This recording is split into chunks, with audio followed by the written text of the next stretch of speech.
Hi guys and gals, Froggy here. This is my kitchen blinds. They go up and down and then they tilt. It's kind of a standard blind you'll find in kitchens or in bathrooms or pretty much anywhere around the house. And it has two controls to it basically. It has one control that pulls everything up and down. That's these four different strings here.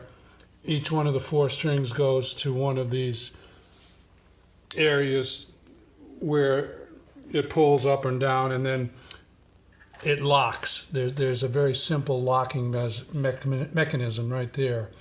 The other mechanism I took out already, and I'm going to show it to you.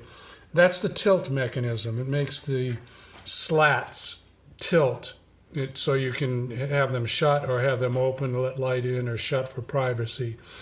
And the tilting mechanism is what was jammed up. I couldn't tilt anything anymore. That has two strings that come out here, and I'll show you. It's in my garage. And that was jammed up. So I took this down and I took that out, and I'm going to take it apart and see if I can fix it. All right, this is the mechanism I was telling you about that makes the slats tilt. And it's jammed up. I pull on either one. You should be able to pull on either string like this to open them and close them.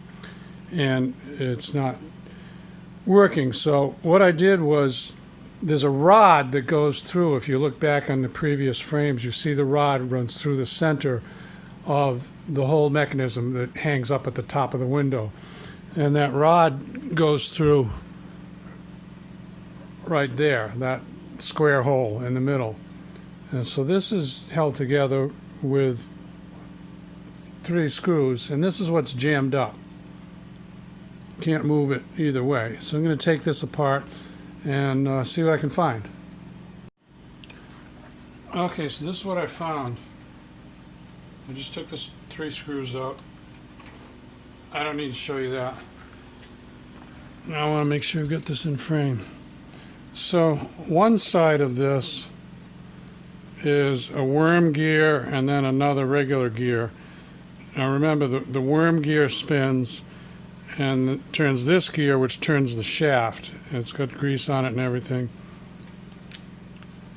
Now this side is just a spool where the string is wrapped around. So I'm going to try and slide this out. It looks like it's pressed onto this worm gear. This is the other end of the worm gear. It's pressed on, I think, and I'm going to try and slide that out and see what I got there. So here's what I suspected. The string has come off the spool and wrapped itself around the shaft.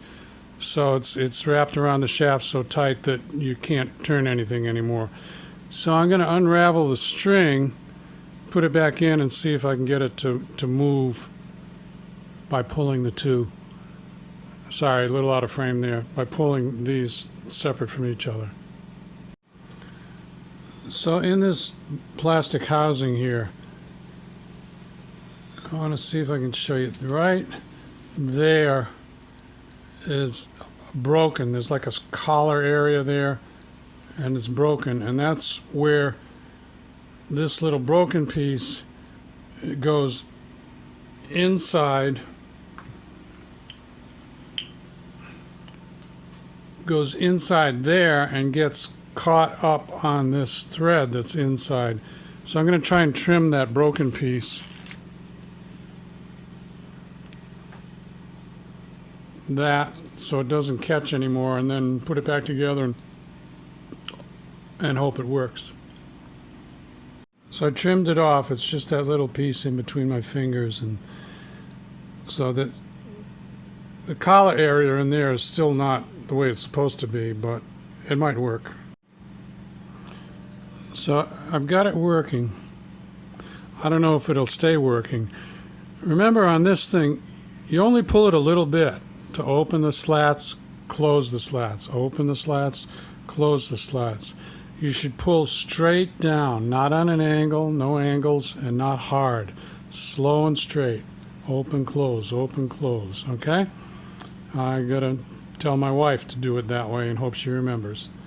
I put it back in to the mechanism, the rest of the mechanism.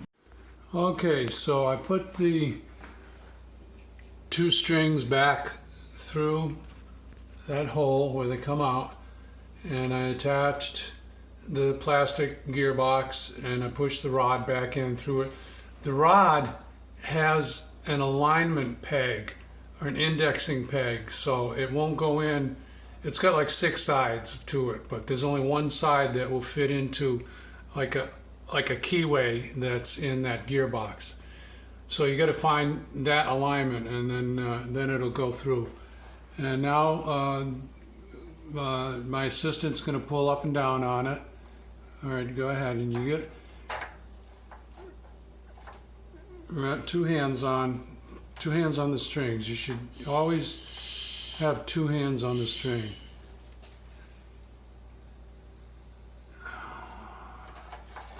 That's it. All right, up and down, open and close. Make sure you pull it very straight and very easy, because otherwise you'll end up messing up the string again. Okay, so if they give me a thumbs up or a like, if that helps you out, saves you some money. These things are like $500 or so for one of these shades, so you can get a little more life out of it. You got to be easy with them though. Subscribe to my channel if you want more. It's Froggy's Garage, and there's a subscribe button on each video. See you later, guys and gals. Have a great week. Bye-bye. You put these little fancy pull weights on there. Get like a little washer or something like that. That came with the kit. The other one's missing, but tie the string around, put the string through there and then tie the washer on the end, and that way you don't have to make a great big bundle of knots like I did on that one there. Okay? All right, there's the money shot. All fixed. See you later, guys and gals.